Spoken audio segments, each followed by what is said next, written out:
இது ரொம்ப சுலபமா தீ பிடிச்சுக்கும். இது ஃபியூயல் மாதிரி.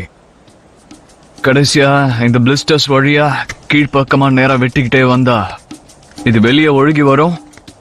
இந்த கிண்ட்லிங்க வச்சு இத தொடச்சு இப்படி எடுத்துக்கணும். இது இப்ப எப்படி எரியுதுன்னு பாருங்க. நெருப்பு பிடிக்கிட்டோம். இந்த மசில்ஸ் இது மேல போடலாம். இந்த மாதிரி ஒரு ட்ரெச்ல நெருப்பு மூட்டுறதுல நல்ல விஷயம் என்னன்னா, இங்க மரத்துண்டுகளுக்கு அடியில அப்புறம் வெளியே இயற்கையான காற்றோட்டம் இருக்கும். மேல இங்க பெரிய அளவுல எனக்கு நெருப்பு எரிய வேண்டாம். வேகமா எரியிற நெருப்பு மட்டும் போதும். நல்லா இருக்கு, எல்லாம் சரியா இருக்குன்னு நினைக்கிறேன். எனக்கு எந்த அவசரமும் இல்லை. இப்போ மறுபடியும் கதகதப்பும் உலர்வு அடைறதுல சந்தோஷமா இருக்கு.